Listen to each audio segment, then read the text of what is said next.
South Social Film Festival. I'll tell you a little bit more about what we do. Basically, since we know we're not having any live events, we decided to create this online cine club. And for some reason, the Scandinavian countries are really happy with us. So we're going to do next year, we're going to do Norway, we're going to do Iceland, Faroe Island, Finland, and what else, in Denmark as well. So basically we're covering everything online, of course. I was very intrigued by your film, of course, because it's completely out there and completely different from all the films that we're presented. It's rated the 18, so it's not for a very young audience, but it's okay, of course. Yeah, please tell me a bit. I know this is your third feature, right? Yes. So, but how did it come about? The idea of the story, and of course, it's interesting because basically, what you mix, it's grief, so desperation of a man, together with sadomasochistic therapy. Let's call it therapy. So yeah, 2014, I had just finished my second film, and I had a premiere of it in Toronto, and the producer of the film said to me that he'd like to suggest an idea for a film for us to continue our collaboration. And it was a project that he had been working for several years with another script writer. So he pitched me the central idea of the film, and I immediately liked it. It felt sort of disturbing and new. And I mean, the basic idea was the core idea was a man losing his wife in an accident and then trying to save her, getting these visions of whatever you might call it, but these hallucinations where the wife is alive. And then he survives the incident, and then some years after stumbles into this BDSM world, and there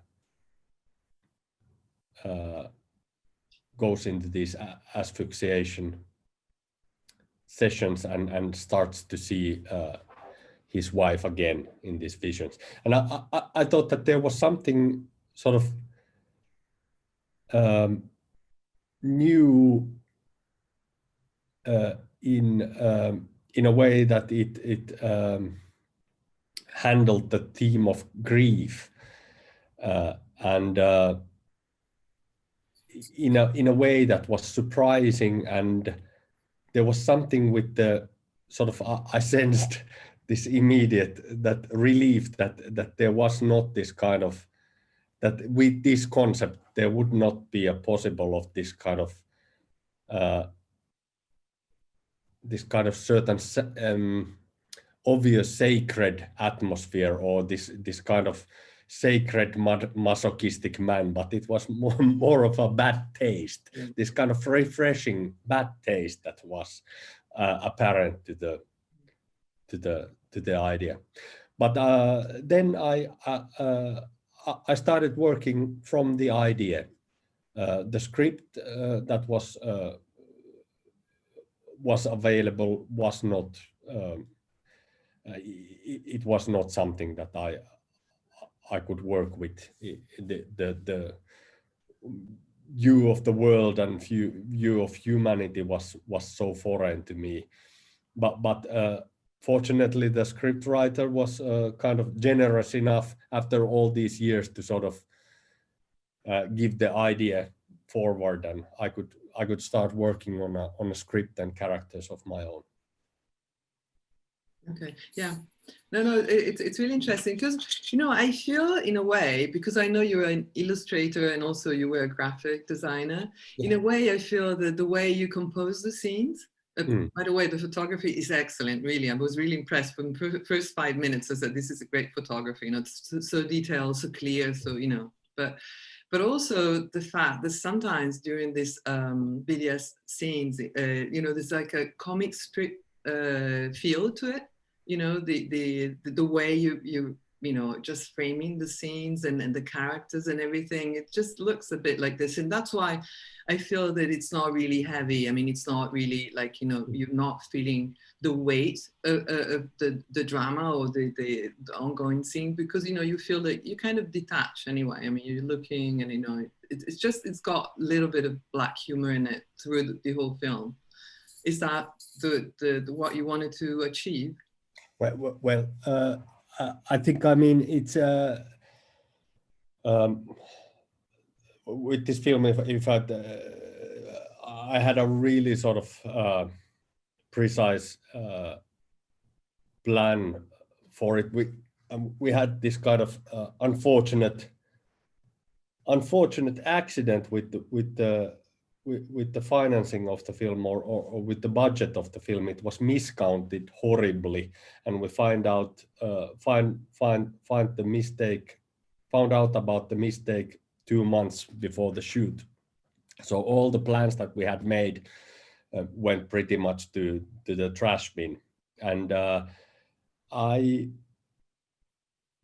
it was too little time for me to start sort of drastic script rewrites or cutting scenes or etc. I had written the script for 3 years, and yeah, I mean, the one of the main reasons was that we were refused by the Finnish Film Foundation 2 years in a row, and on the 3rd year we finally got it out of pity or something, the money. But anyhow, I mean, there was so little time, and I mean, the shooting days were cut. I mean, basically everything was cut.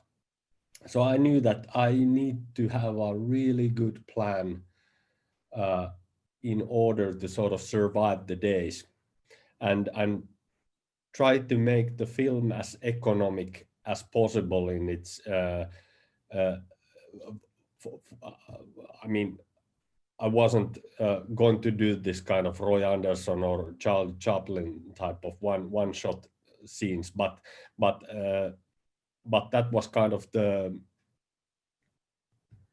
starting point for every scene, that I'm thinking, can I do this with one shot? And many I could. So the storytelling, I think it's, in a way, I kind of tried to think how Buñuel and Truffaut did these sequence shots in their films, which are extremely simple, but they do the sort of the necessary kind of shifts of the picture dynamics that the drama there requires, and so it's I mean, it was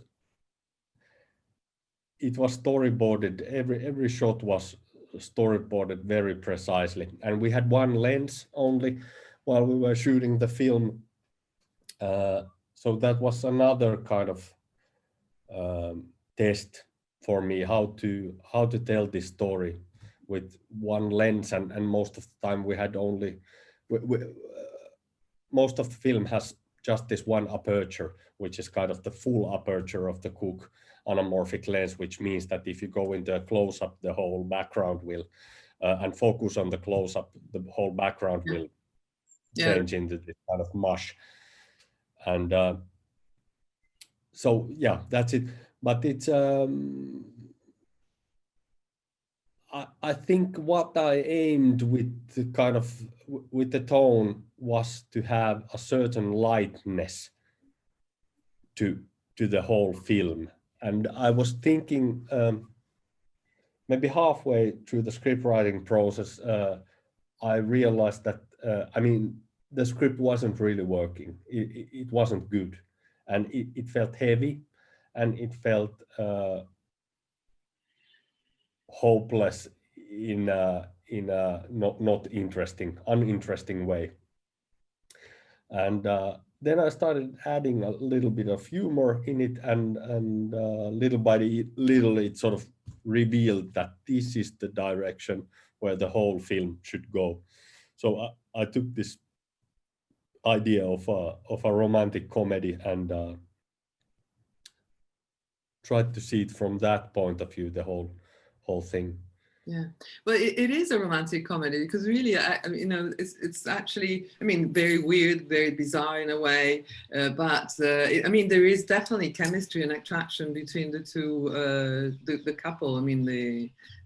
The girl and the man. So and you can see that even at the end, when they see each other in this, very bizarre sadomaso place, etc. So yeah, I think that works quite well because it brings out lots of different attitudes and lots of different options too. So it's not only him trying to remember his wife. It's not only him trying to, or her, trying to become slightly different from her job, just getting out of the job. But it's really, it's a main attraction. So it's a romantic comedy basically at the end, yeah, right? And romantic comedies, I think that from the early days,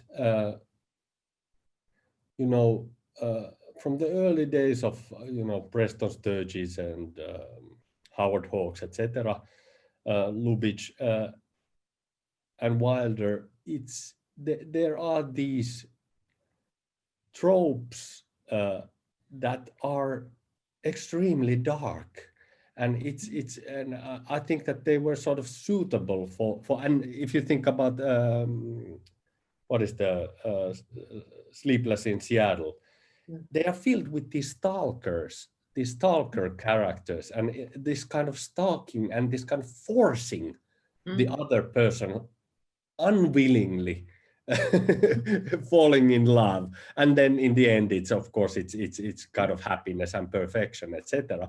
But there has been this kind of dark pursuit to sort of almost manipulate or I don't know how one would call it, but the kind of this kind of attitude that you don't love me but you will. Yeah, so it's a threat. It's a threat, and that was something that I felt that because it's of course it's it's totally nuts, this behavior. It's totally deranged behavior, and I think through these kind of tropes of romantic comedies, it was actually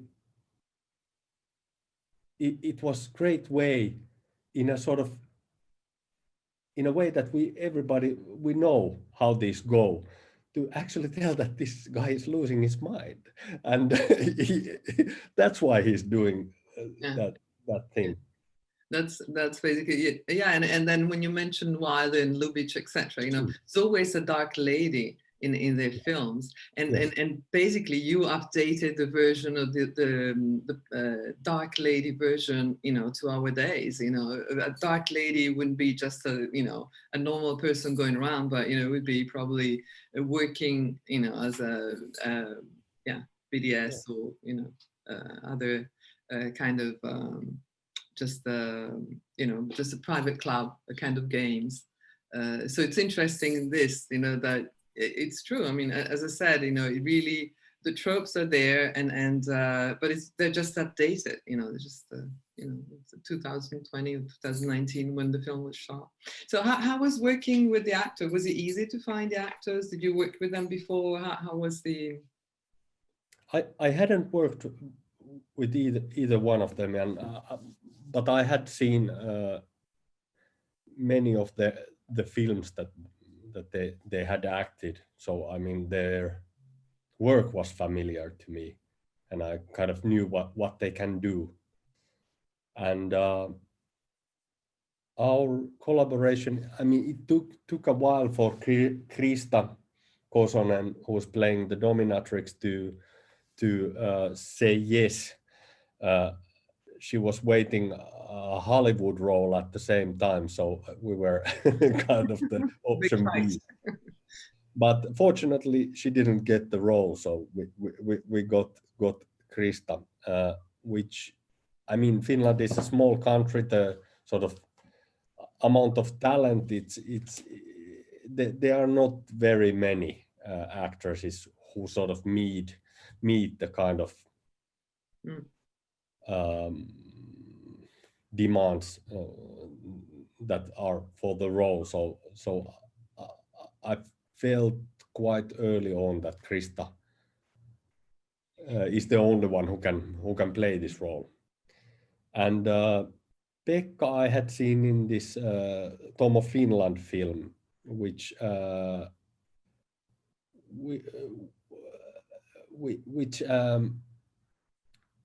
I think that Pekka's ability, I mean, there's an introverted character in that film too, whose sort of inner world is the most active, more active than the outer world, and how to portray, how to kind of create this kind of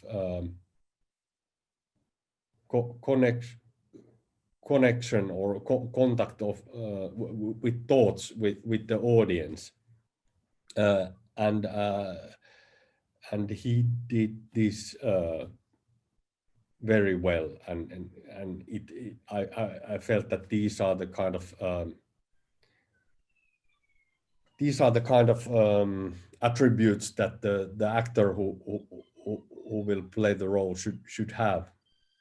Then prior to the shoot, we just discussed the script. Then we went to see a couple real BDSM sessions together, and then we visited heart surgeries with Pekka, but it was mostly just talking. There were no sort of rehearsing or anything like that prior to the shoot.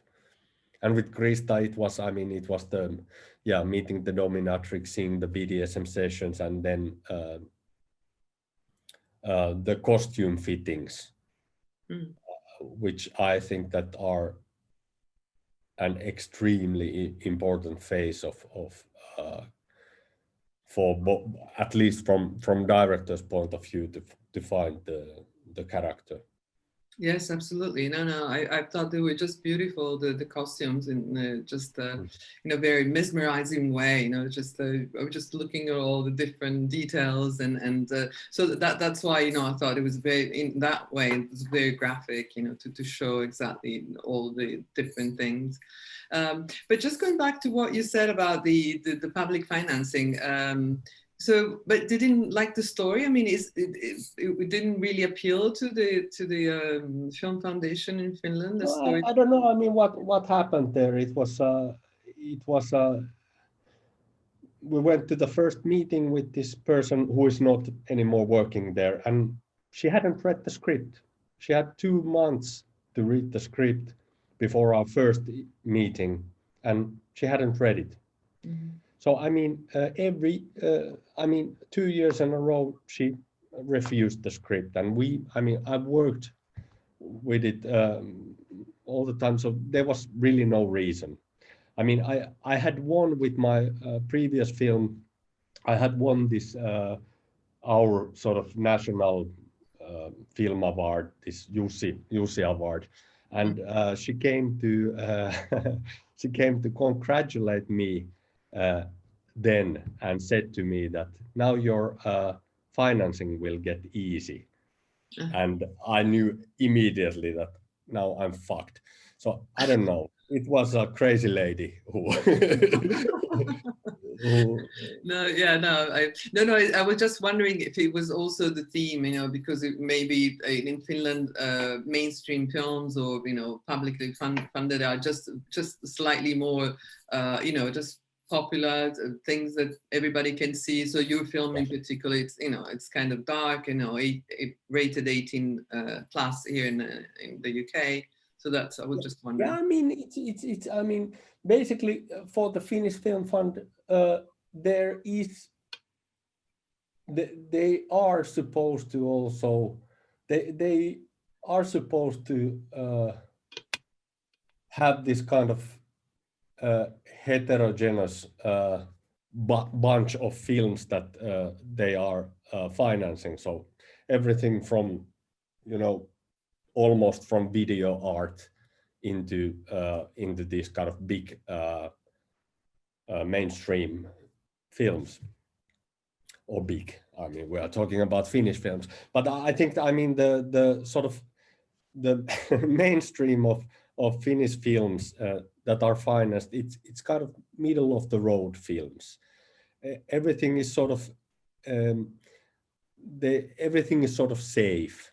That's kind of the. That's what I thought. That's what I thought. Yeah, because. So I mean, but this is a film that didn't play that well in Finland. It got 12,000 or something like that ticket buyers, but it's admissions, and but it has played well outside. So it's, I mean, its life has been in festivals. It started in Cannes and then went on, I don't know to how many festivals, but basically all over the world, and it's been sold to nearly 40 countries. So it's I wish that there's, and I'm certain now that there's sort of more sort of trust that these kind of films that they travel and they can have success somewhere else, that it's sure, but it's, I mean, for a small country, it's sometimes it seems that it's so hard to see beyond the kind of beyond the borders, etc. Yeah, we have the same problem. You know, I'm Italian, and we have the same problem in Italy. You know, we have Italian movies, and then what they do is that, you know, unless they win in Cannes or any other festival, they're not really seen in Italy, but they're seen everywhere else. So it's, I call them the European movies, you know, because they just fare so well in other countries, and so it seems like, you know, we don't appreciate what we have. But you know, it's good. I mean, film, it's anyway, it's a passport to the world. You know, the moment you've made it, then, you know, it should just travel, should just be everywhere. Exactly. So yeah, that's the main thing. So coming back to the film, another thing that I really liked was like the neon sign at the beginning. It's like "Get Inked." You know, was close to the tattoo lady, and I thought, because that was the beginning of everything, you know, it was like an entrance motto, you know, to say, hey, you're going to get inked now. And actually that's what happens. Yes. Yeah. He gets dirty. Yeah. So but the storytelling,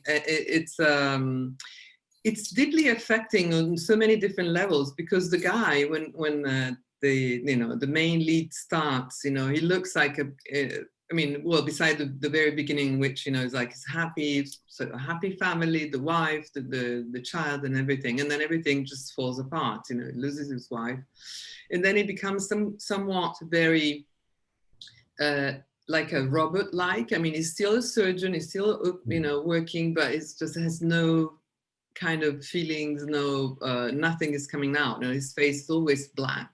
You know, he doesn't talk to anyone. He's only relating to his thought. So, and then all of a sudden there's a change. So actually, the movie shows a positive development through pain. Yeah, okay, but through suffering. But then there is like a positive development. Is that something that you wanted to? No, I take no stance in it. It's kind of there happens changes in his life and in his body, for sure. Yeah. But it's I mean, one of the things that, I mean, was with Mona's character. I think it's easier to talk through her. The film is not, obviously, it's not about BDSM. It's about grief and and you know, but it's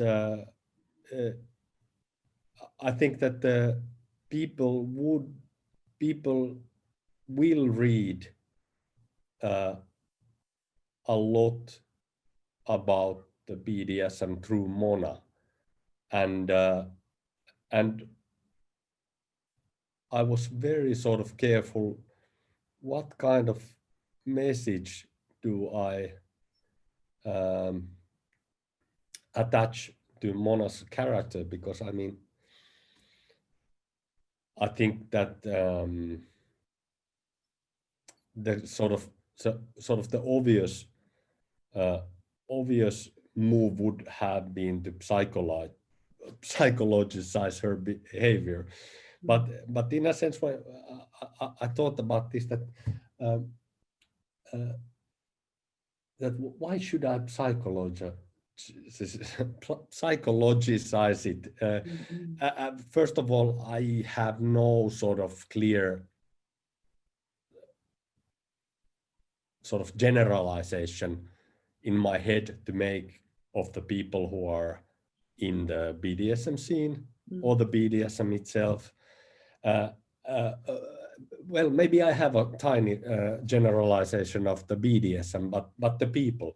So first of all, I didn't want to make a kind of tragic backstory or anything like that, or something like that, to make the BDSM look like a symptom of something, and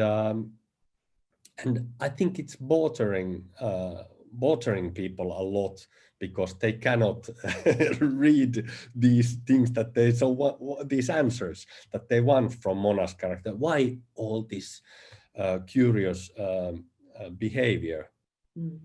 But what was the original question? I went into my own.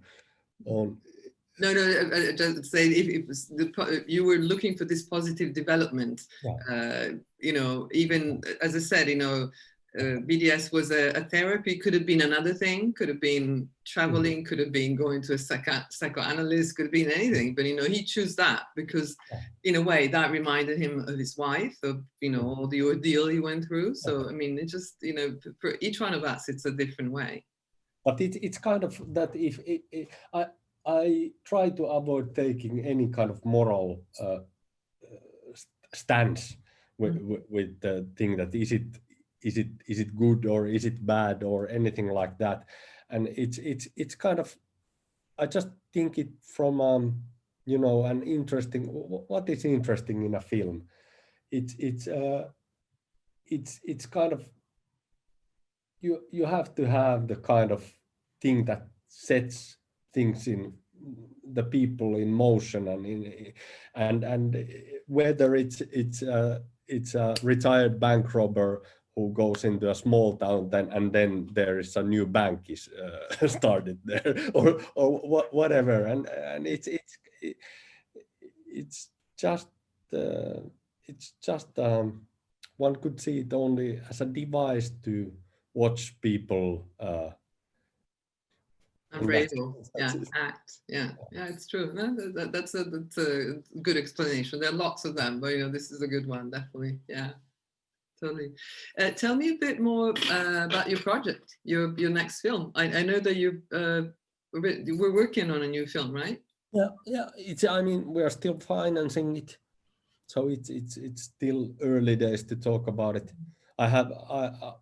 This been a busy this Corona year for me. I've written 3 feature film scripts and several versions of it, and it's really I felt a really fruitful and good year for me, but it's this one that we are now trying to get made first. It's a crime film and kind of black comedy, but we'll see. Hopefully we'll start shooting next autumn. Okay, great to know. Yes, yeah, I have to say that again, the world is divided into two. You know, during Corona time, people, you know, just went completely just, they were helpless, they didn't know what to do, and other people became very creative. So you're one of them. Lucky you. Yeah, I mean, it's the, of course, my situation is I mean, I sit home and sort of dream. Yeah, sure. So it's easy. Of course there's chaos outside. So it's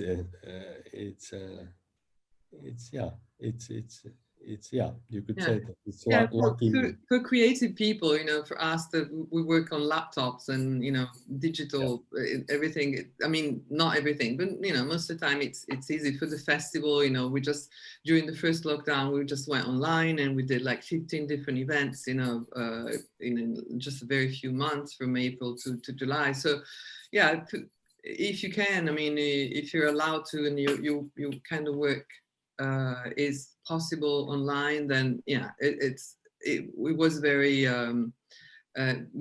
effective. You know, it was very creative time. So it's good. It's good for you as well. So I guess we're going to hear. So from starting from next year, you're going to be shooting. Yeah, that's the plan, and to get the film ready 2022. 2022. Yes. Yeah. Yes, of course. Okay, that's good. Well, do you want to say anything to our Cine Clubber that are going to see your movie in January? Any suggestions? Well, hopefully you haven't been listening to this before watching the film. but if you have, I think there are still some surprises for you.